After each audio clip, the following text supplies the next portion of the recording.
Yo, this is Sean Paul, checking out Sleek Entertainment. Don't forget that. See? Don't say But it's part of if I have a song with someone just like Willie Nelson them, Zine, and I put it out and say, yo, check out my new single, people are gonna say, but wait there. You don't even have a dancehall drumming it or hip-hop drumming. It sounds like this is country and western. So why would you say it's your new single? We want the same respect. We want to be able to, somebody to identify, but they just don't know.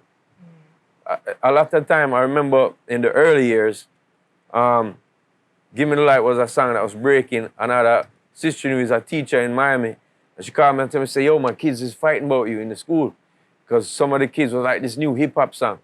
And the rest of the kids was like, the Caribbean youth, them was like, no, that's dancehall. There's an artist named Sean Paul, I know hip-hop. And they're like, yo, man, this is new hip-hop. This is dope. So they don't know. And even when it comes to the point, like, there's so much records we have put out and so much evolving we have done, they're never going to be able to keep up.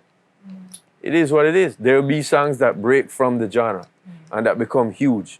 But for the most part, when people do use it, I like to be able to knock on the door and tell them, we that, you know. So, yeah, one of them days, pay some homage, you know? So talk to us about what you think the future of dancehall looks like. Talking about all of this influence and all that. Future dancehall is great. We just have to take advantage of that. When you see songs working, I mean, when a man come and change the atmosphere and him have a hit song using a dancehall beat, think about that. Think about his flow on there. Think about the words they said on there. Think about the melodies they used, the backups that they put, the topic of the song, and try to match it. Because that's the only way, because they've taken it now to that level. You know, when hip-hop broke from the Bronx, went to Queens and Brooklyn, broke on the West Coast after that, broke down south. You know, people in the Bronx are like, yo, them thief our thing. But you couldn't stop it. You can't stop Germany and France and London from producing their own hip-hop and subgenres like grime and all that. That's going to happen. See? So, like Trinidad, they don't call it dancehall, what they're making it call it Trinidad music or Zessin music. We know that's a dancehall. So I'm going to say it every time, say, yeah, big up Tono and I do dancehall. Okay, great. But, you know, what we have to do is pay attention to what does well. So I paid attention to the Biebers and all them. And I said, she doesn't mind. And I sang in falsetto. Enough people say, oh, I'm to that youth there. I'm going to sing suffer. I'm like, because that's where they took it. And me, I claim it back now. We can do that too. Instead of when we hear a beat, it's just like, we got the girl let me know the video corner all the time. Like those concepts, we can still do them for sure. But make we evolve too.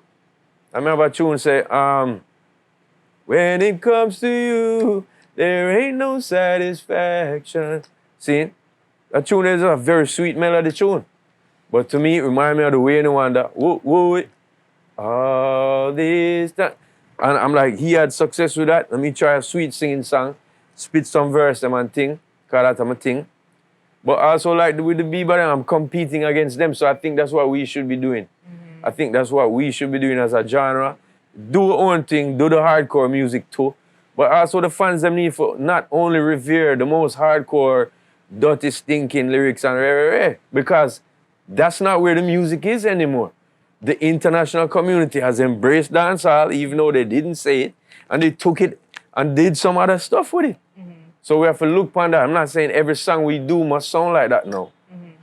But we have to take that into account. If you look, I have songs like Real Stay with Intense, and I have songs like Money Bags with Governor. And then we have pretty song like as I said, She Doesn't Mind, or this one, When It Comes to You, that's a pretty song. Because I try to stay in that market there. Simple thing. So for me, the future is big. It's great. There's a lot of players in the game here. We just need to take advantage of it. Because there's life going cycles.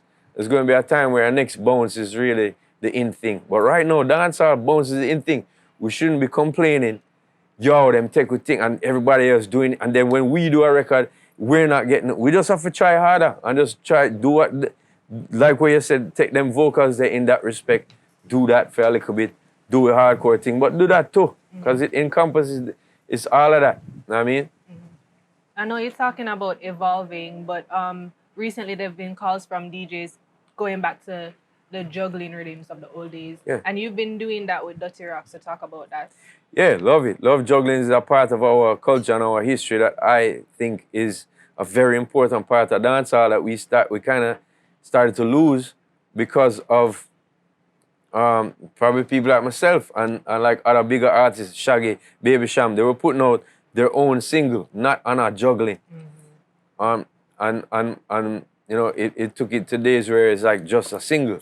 And nowadays artists, like younger artists don't want to go on certain juggling when our next artist step on it. And to me, that's something I don't like. I would just say whack.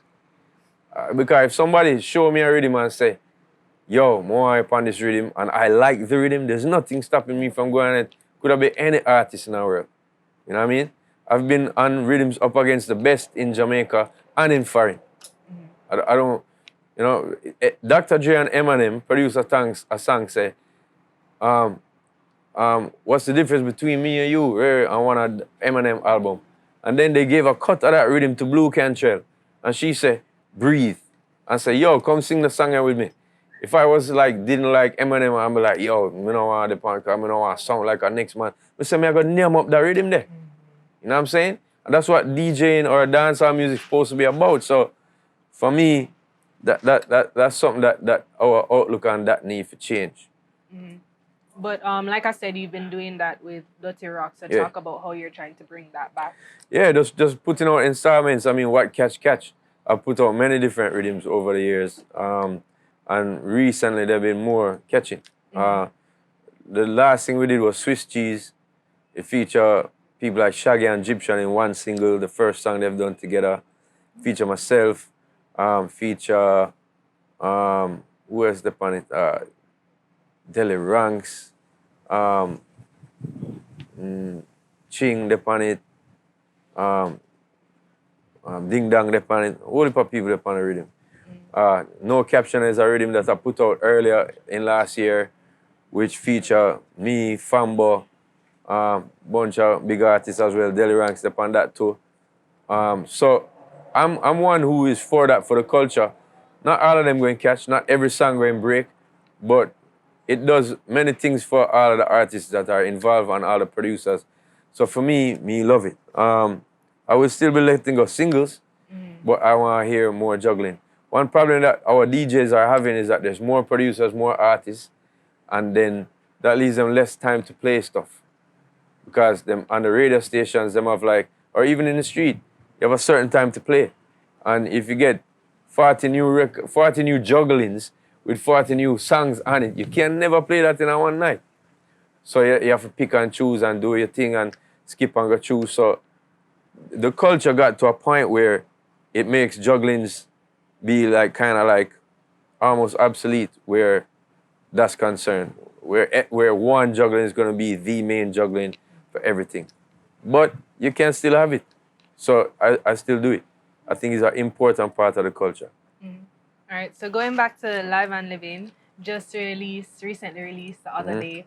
So talk about the kind of themes that you wanted brought out in that. I know you talk about how you wanted to kind of pay homage to the other sounds of dancehall that you've been interested in, the sweet sounds, and also like, you know, the bubbling tunes and something there. So what you wanted the audience to get?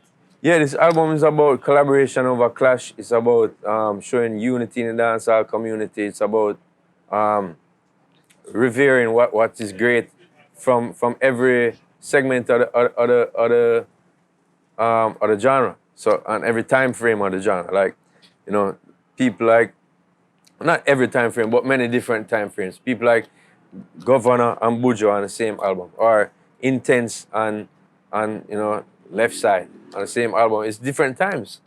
And every song dope and every song wicked. So what we are doing is competing against each other, but not in a derogatory way, not in a clashing way, but just to make the genre, the song, the album more spicy, more fresh, more, you know, just more appealing to people.